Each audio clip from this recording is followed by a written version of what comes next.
Isang mapagpalang araw sa ating lahat. Panibagong araw, panibagong buhay ang bigay sa atin ng Panginoon, mga kaludi. Maraming salamat sa mga taong walang sawang nanonood at sa mga taong nagmamahal sa amin, sa mga taong nagla-like and share at nag-comment sa mga video namin. Maraming salamat po. Si Kuya ay aming nadaanan na nakatayo sa puno ng kahoy at aming binigyan ng pagkain, mga kaludi, sapagkat nakita namin siya na medyo malayo ang tingin ni Kuya. Naisipan namin itong puntahan at kausapin, mga kaludi. Tinanong natin kung saan siya nakatira at ang sabi niya ay matagal na rin daw siya dito, mga kaludi. Hindi nagtagal, kalayuan, nilapitan naman namin si Kuya na ganon din na nagbabasa ng Biblia sa ilalim ng puno ng araw, mga kaludi. Si Kuya ay pangalawang pagkakataon na namin nakita, mga kaludi. Sabi nga namin, ang aming pagbablog ay hindi lamang gumawa ng content at hindi na babalikan ang aming mga kinokontent na tao, mga kaludi. Ito ang tanging naisip ko na paraan na pagtulong sa aking kapwa na wala mang anong kapalit, mga kaludi. Pinramis ko sa aking sarili na habang ako'y nabubuhay at mayroon pambili ng kanilang makain, ay palagi ko itong gagawin ng labag at masaya at napakasarap naman talaga, mga kaludi, pag ika'y nagbigay ng naabot ng iyong makakayanan ng kusang loob at bukal sa iyong kalooban, mga kaludi. Sinabi ni Kuya na siya daw nakaraan ay kinuha ng DSWD at dinala, samantala ilang araw siya din pinakawalan, mga kaludi. Salamat naman sa Diyos at nakabalik siya dito ng matiwasay.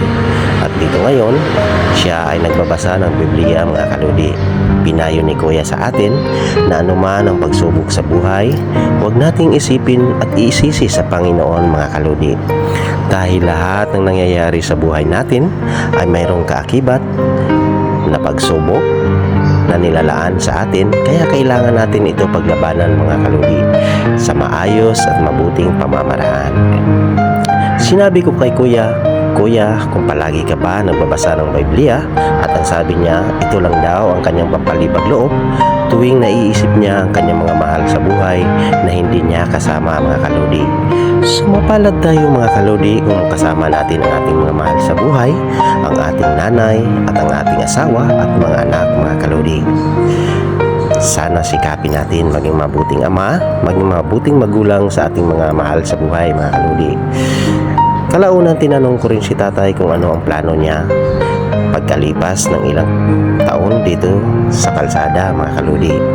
Nakakalungkot na sabihin ni tatay na wala naman na talaga siyang mauwian, mga kaludi. Kung uuwi man siya sa kanila sa probinsya, babalik rin siya sapagkat masaya daw siya rito, mga kaludi. At sabi ko naman, tay, sana dumating ang araw na mas pag-iikot namin nandito ka pa rin. Sana dumating ang araw na lumago kami at nang kami makatulong sa iyo ng sapat na pangangailangan. Ganon din, mga kaludi, lagi natin tandaan, anuman ang dinadanas natin sa buhay, anuman ang pagsubok, palagi natin isipin, ang lahat ng yan ay may katapusan. Manalig lamang tayo sa Panginoon at huwag natin kalimutan ang manalangin bago matulog, mga kaludi. Sa lahat ng araw, sa lahat ng araw-araw na binibigay na biyaya sa atin, sa pagising natin, ay siya naman kaakibat ng biyaya na binibigay sa atin. Kaya ipagpapasalamat natin, mga kaludi. Huwag tayo mainggit sa mga taong mayroon, ngunit tayo ay wala. Magpasalamat tayo kung ano ang mayroon tayo.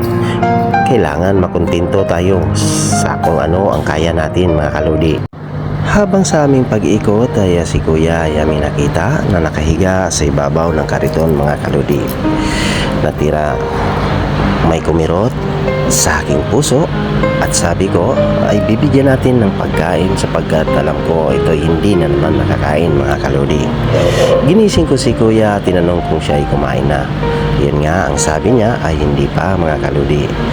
Sobra naman nakakasarap ng pakiramdam talaga, mga kaludi, ang mabigyan mo ang isang tao at lubos-lubos na nagpapasalamat sa iyong inaabot kahit alam natin maliit na bagay, ngunit para sa kanila ay karugtong na ng kanilang buhay, mga kaludi.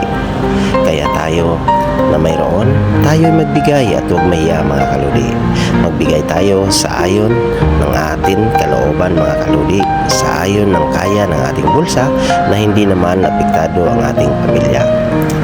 Lubos naman ang kasayahan at pasasalamat ni Kuya sa kanyang binigay, sa aming binigay sa kanya mga kaludi. Ang sabi ko, ano man ang hirap na dinanas sa buhay, sana sikapin at manatiling mabuting tao mga kaludi. Pilihin palagi ang mabuti, itakwil ang masama mga kaludi.